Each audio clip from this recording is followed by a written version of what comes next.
Oh, yeah.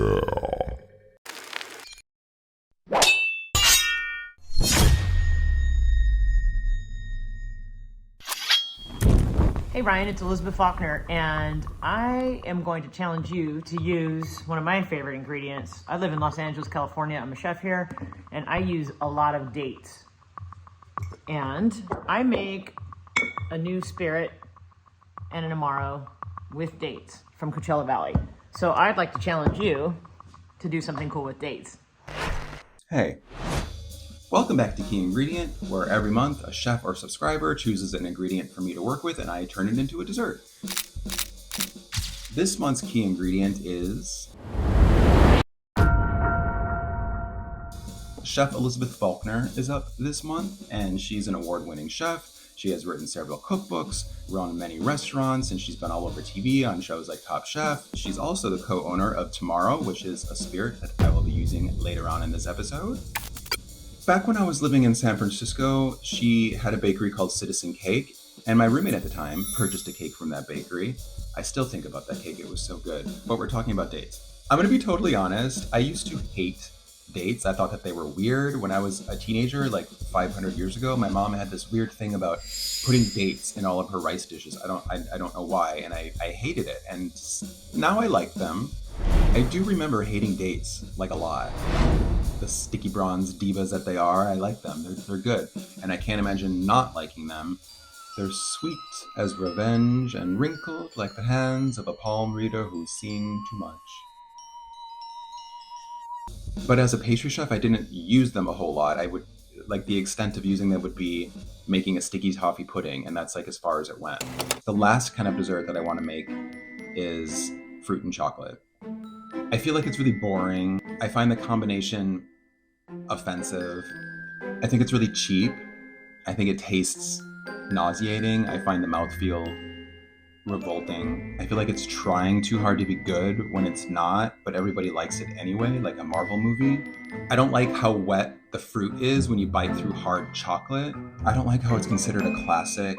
I don't like how it ruins a perfectly good fruit dessert on a menu just by being present for no reason. I don't like that there's a sweet acidic tang that's battling this creamy bitterness. It makes me feel manipulated and violent at the same time. I don't like the flavor. I don't like the texture. It's gross. It's gross! So I'm gonna make an orange blossom pavlova, and that'll be like the stage for the dates to play on. I'm going to make an almond date cake, and I'm gonna also make a date syrup and a parmesan-date mousse. I know that sounds kind of weird, but I have a weird thing about adding savory elements in dessert. I often think desserts are too sweet anyway, so then as a final element to kind of cut through all the sweetness, I'm going to make a lemon gel. I also have like a weird thing about fluid gels. I learned it once and I like never got over it. And then to finish, I'm gonna saute some fruit, which will include dates, so maybe like some cherries and peaches. And I'm going to break it up in a way that is kind of like reminiscent of the cake that I had all those years ago from Citizen Cake. So like it's gonna be like kind of deconstructed in a way. The pavlova is gonna be deconstructed. And I guess the whole dessert too. Let's do that. This is my kitchen. This is where I do all of my videos. It's a little bit of a mess right now. It's also not the largest kitchen in the world, but that's because modern apartments are built for people who don't cook or buy groceries and have 2 plates. When I'm working on a recipe, I would usually put them up here so I can see them and have access to them. I read somewhere that keeping plants in the kitchen will help absorb negativity. This one gets more sunlight and compliments than I do. I love dates. I love them. They're great. I love them so much, and I like to present them like this in my house.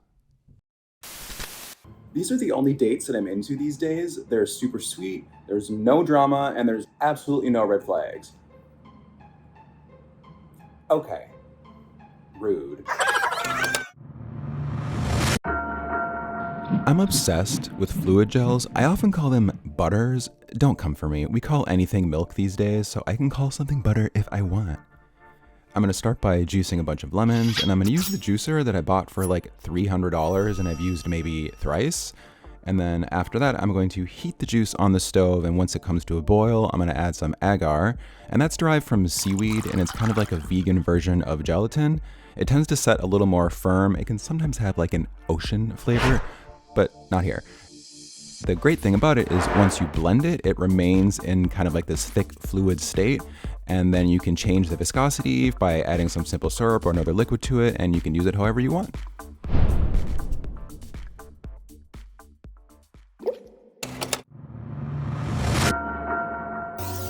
I'm making a little adjustment to my almond cake recipe, and I'm swapping out most of the sugar for some date puree.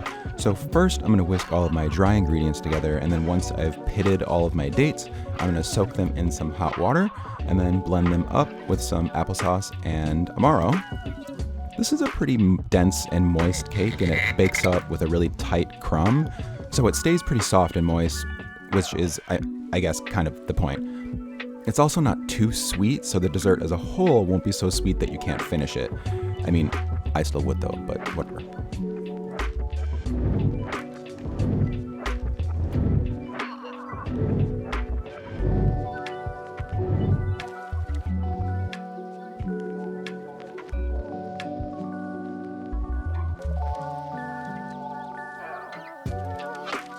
I'm gonna let it cool and then flip it over and serve it upside down.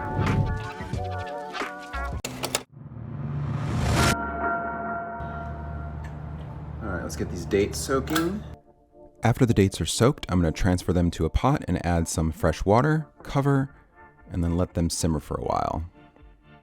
After it's cool enough to handle, I'm going to strain it through a nut milk bag.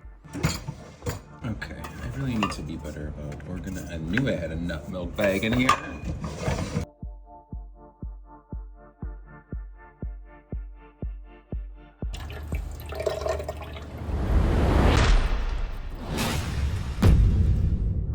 Once it's strained, I'm going to return it to the pot and reduce that until it's thick and syrupy. Pavlova is a meringue-based dessert. It's really crisp and crunchy on the outside and soft on the inside. I'm going to try something a little different, and I'm going to pipe them into rounds. They aren't going to stay that way. I'm going to break them up late after they're baked, but I do want that curved shape. I'm going to add some orange blossom water and vinegar. Vinegar isn't really for flavor here. It's going to help with the texture, basically, without getting too geeky on you.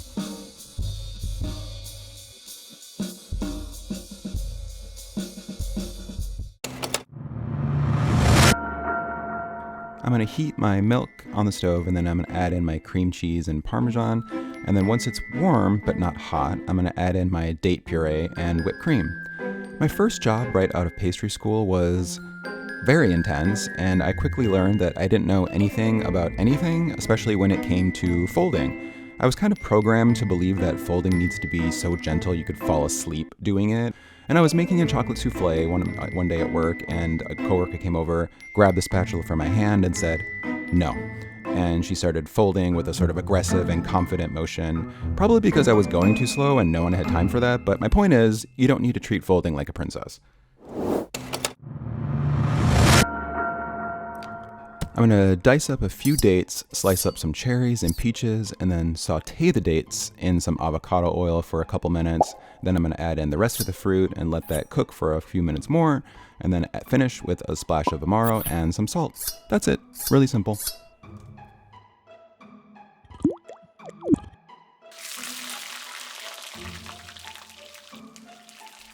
If I were to make this again, I wouldn't cook them as long, but it's fine.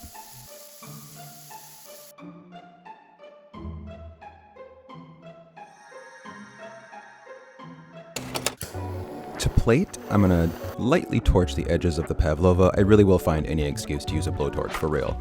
On the plate, I'm gonna dollop a little bit of the mousse, followed by some of the date syrup, place a slice of the date cake in the middle, add some more mousse on top of that, not a lot, just a little bit, and then I'm gonna arrange the pavlova around that, and then add some of the warm fruit throughout the pavlova, and then to finish, I'm gonna add some of the lemon gel for a little tart surprise, and then finish with some lime zest.